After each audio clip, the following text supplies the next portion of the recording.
तो इस एपिसोड की शुरुआत वहीं से होती है जहां से पिछला एपिसोड खत्म हुआ था। जिस आदमी ने लड़की को किडनैप किया था ना, उसका मेन टारगेट वो लड़की नहीं बल्कि हमारे प्रिंस यहाँ पे था। और जैसे ये बात नौकर को आइडिया लगता है, वो भी जोर से चिल्लाता, तेरी माँ का भाई, तू हमारे प्रिंस को यहाँ पे फंसाना चाहता था, उनको यहाँ पे बुलाना चाहता था, तू तो बेटे गया। इतना बोले ना अटैक करने के लिए आगे बढ़ता है। हाँ, तो सामने से बंदा मुस्कुराता है और कहता है, एक सेकंड भाई, तुम क्यों आर फनी स्टेज के 7वें लेवल के बंदे लगते हो, लेकिन तो भी तुम्हारे में जो दम है ना, वो दम तुम्हारे लेवल के बंदों में बिल्कुल भी नहीं होता। यानी तुमने जिस टेक्निक की प्रैक्टिस की है ना, वो बड़ी कमाल किया। तो टेक्निक हमारे हवाले कर दे ठाकुर, तो मैं तुझे जहां से मारूंगा नहीं, बिना टेक्निक लिए तो नहीं। इतना बोल के एक अटैक करता है जिससे अपने नौकर को चोट लगता है और नौकर पीछे दूर जाके यहाँ पे गिरता है। जो देख के अपने प्रिंस भी चौंक जाता है कि अरे बाप रे भाई, ये इतना जोरदार अटैक। सामने से नौकर कहता है, अरे मालिक यार, मैं तो क्यूआर फनी स्टेज का हूँ, लेकिन ये बंदा गोल्डन कोर स्टेज का है। सबसे पहले क्यूआर रिफाइनिंग स्टेज, उसके बाद फाउंडेशन बिल्डिंग स्टेज, उसके बाद आता है गोल्डन रिफाइनिंग स्टेज। यानी मेरे से 2 स्टेज आगे है। इसने अपना लेवल कम करके क्यूआर रिफाइनिंग पे कर लिया था। चलाक बच्चा।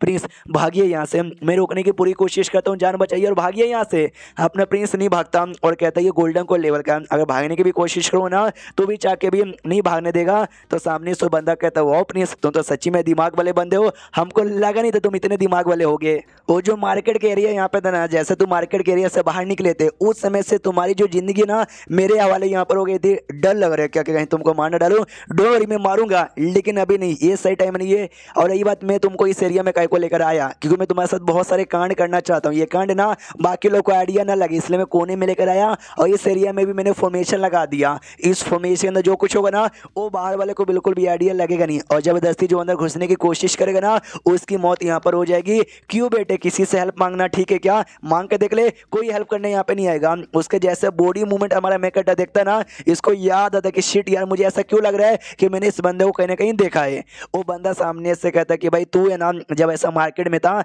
और जब ऐसा सारे बंदों के लिए और चूज कर रहा था ना, और सही सही और निकाल के दे रहा था अंदर से, मुझे लगा कि भाई बड़ा कमाल का बंदा होगा, पावर वावर भी बहुत ज्यादा हाई यहाँ पर होगा। लेकिन क्या भाई, तू तो नल्ला निकल गया मेरे मुकाबले। कितना कमजोर है और कितना बेकार है। मैं भी तेरे पास आया था कि भाई मेरा भी लक देखो, बताओ। तूने क्या बोला कि नहीं भाई तुम्हारा लक है ना? नहीं है तो भाई मेरा लक नहीं है, तो चल बेटे मैं लक सामने से अपना बनाता हूँ। और ये ले बेटा, ये पिल तुझे यहाँ पे खाना पड़ेगा। एक बार तू पिल खा लेगा ना, तू मेरे अंडर में चल जाएगा। जो मैं तुझे जो बोलूंगा ना, तुझे वो करना पड़ेगा, और हमारे सेट के लिए तुझे काम करना पड़ेगा। और धीरे धीरे हम अपना जो सेट है ना, सेट का नाम और इन्फ्लुएंस यहाँ पे बढ़ा देंगे। ये सारी बातें सुनने के बाद हमारा मेकटा कहता है, भाई तू भी आया था, तेरा नसीब नहीं था। अब मुझे याद आया, या मुझे याद आया, छोटा सा फ्लैशबैक दिखाया जाता है कि एक लड़का इसके पास आता है और कहता है भाई मेरा चेक करो।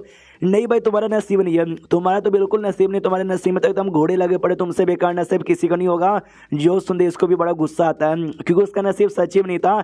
हमारे मेकटा जैसा उसका जो हाल होता ना, उसका भी हाल यहाँ पे ब्लैक था। अब आते हैं सामने मतलब फ्लैशबैक में, जहाँ पे हमारा मेकटा कहता है, यस तेरा नाम है ना ब्लैक ब्लड, यहाँ पे था ना, तू मेरे पास अपना लक चेक करवाने के लिए आया था। ओ कहता है, यस फाइनली तुमको याद है, यस मैं वही बंदा हूँ जो तुम्हारे पास आया था, लेकिन तुमने मुझे रिजेक्ट मार दिया। ये कहते हो कि नहीं मेरा कोई नसीब ही नहीं है, तो ये देखो मैं अपना नसीब क्रिएट करने खुद आ गया।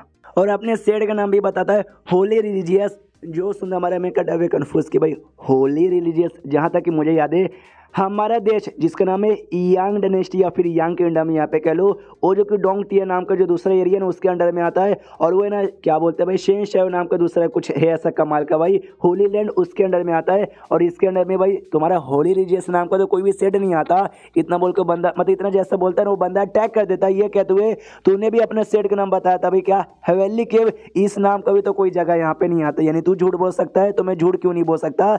हमारा होली स्पिरिट है ना, उसके आगे लिटरली कोई टिक नहीं सकता। हमारा होली स्पिरिट सेट एक बार वो यहाँ पे बड़ा बन जाए, उसके बाद तुम्हारा ये जो होली लैंड है शेष है, जिसके अंडर में तुम्हारा ग्रेट यांग डायनेस्टी आता है, वो भी नहीं टिकेगा। जैसे अपने नौकर पीछे से सुनता है क्या, होली स्पिरिट सेट। और वो शिट यार, जो इविल स्पिरिट सेट है तुम उसके बारे में तो नहीं ना कह रहे हो?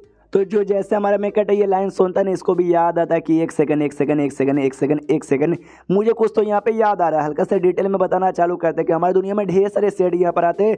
सबसे पहले ना 12 होली लैंड यहाँ पे टोटल आता है। 12 होली लैंड के अंदर ना अलग अलग देश, अलग अलग सिटी और अलग अलग डिस्ट्रिक्ट आती है। उसी के अंदर में ना 27 ऐसा यहाँ पे क्या बोलते हैं भाई केव, और 7 यहाँ पे ब्लेस लैंड। यानी समझो भाई ये सेट है, ये सेट ही यहाँ पर है। उन्हीं में से सारे सेट के बीच आपस में हल्के फुल्के दुश्मनी चलती है, लेकिन मिल बांट के रहते हैं। लेकिन उन्हीं में दोस्तों 2-4 है ना ऐसा इविल सेट है यानी डेमोनिक सेट माना यहाँ पे जाता है, जहाँ के कल्टीवेटर काफी बुरे और बड़े भयानक होते हैं। हम जैसे जो नॉर्मल कल्टीवेटर है राइटियस कल्टीवेटर, वो लोग स्पीचर शो यूज करते हैं, लेकिन ये लोग स्पीचर शो यूज नहीं करते, मासूम लोग को मार के उनका जो ब्लड है ना ब्लड सेक्रीफाइस देके वो यूज करते हैं। इसके लिए भाई लोग इनसे डरते हैं। भाई बहुत ही बुरे बड़े जालिम और इविल है, और इनका जो इविल कल्ट सेट है ना भाई, आई मीन जो भी इविल स्पिरिट सेट है वो दुनिया के जो भी बुरी बुरी सेट है ना इविल सेट, उनमें से वन ऑफ द बिगेस्ट और सबसे डेंजरस यहाँ पे माना जाता है। अब आते भाई करंटली जहाँ पे हमारा मेन कटक है, तो सुनो कि भाई तुम्हारा मेन टारगेट में हूँ ना, मेरे साथ तुमको काम है ना, तो मुझे अपना बना लो, बाकी अंकल को साथ ही में जो लड़की है उसको छोड़ दो।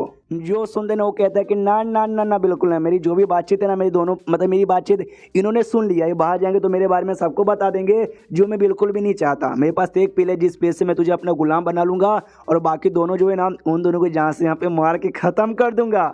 और क्या, तो सामने से हमारा मैं कहता सच्ची में भाई तुम मार डालोगे दोनों को, ये भी कहता ऑफ कोर्स। और ये बात इस लड़की का, ये लड़की यहाँ पर है और मैं लड़का हूँ, तो मेरे दिमाग में गंदे गंदे चीज़ें आ रहा है। पहले नौकर को मारूंगा, इसके साथ गंदी गंदी चीज़ें करूँगा, और बाद में इसको जहाँ से मारूंगा।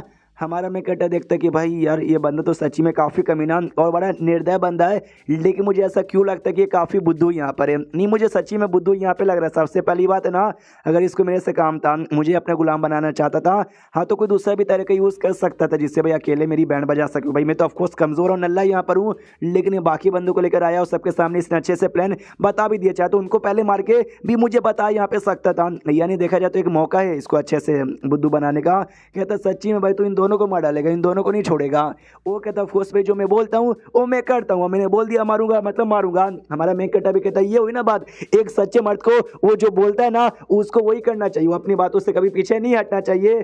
तो ये भी कहता है वो साले अचानक से तुझे क्या हो गया, अचानक से मेरी इतनी तारीफ किए जा रहा है। हमारा मैं कहता हाँ तेरी तारीफ यहाँ पे किए जा रहा हूँ। अबे भूल गया क्या यार, ये दो लोग मेरे साथ है, लड़की और साथी में अंकल, इसके अलावा एक और मेरा पार्टनर यहाँ पे था गाँव, एक और नौकर। यार वो कहाँ गया, वो तो यहाँ पे नहीं है, सोच सोच सोच कहाँ गया होगा।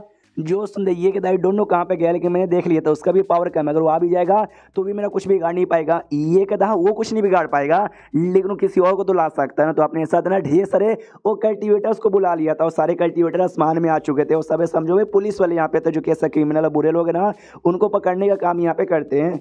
कल्टीवेटर में जो बुरे लोग हैं उनको, हाँ तो ये भी देख के खिल जाते, अरे बाप रे इतने सारे लोग आ गए, और सारे के सारे बंदे एक बार में अपना अटैक तैयार करते हैं और इस पे कर देते हैं। हाँ तो ये भी जो यूल कल्टीवेटर था अपना शील्ड एक तैयार करता है और शील्ड से बचने की पूरी कोशिश यहाँ पे करता है, लेकिन शील्ड ज़्यादा हार्ड यहाँ पे नहीं था, ज़्यादा समय के लिए बचा नहीं पाता। इसको बड़ी ज़ोर से चोट यहाँ पे लगती है, ढाम से ऐसा गिर जाता है ज़मीन के ऊपर। हमारा मैं कटर नोटिस करता है कि अरे बाप रे भाई 1 2 3 4 5 6 7 8 9 10 11 12 लोग यहाँ पर आए थे। 12 लोगों ने मिलकर अटैक किया और क्या धजिया उसके यहाँ पे उड़ा दी, बहुत बढ़िया। और जो 12 लोग में से एक लोग कहता है वो शिट भाई ब्लैक ब्लड तेरा यहाँ पे नाम है ना, इविल कल्टीवेटर, सारे हमको लगा नहीं था, अब हमारे तो हाथ में लग गया। और सुनिए भाई मिस्टर, आपको टेंशन लेने की कोई जरूरत नहीं है, हम यहाँ पर आपको कुछ भी बिगाड़ नहीं पाएगा। हमारा मैं कटा भी कहता आपका शुक्रिया, अपने सही टाइम पे जान बचा ली। एंड देन ये चैप्टर यहीं पे खत्म हो जाता है। तो चैप्टर खत्म तो वीडियो भी खत्म, तो मिलते हैं किसी और वीडियो में, जब तक के लिए बाय बाय।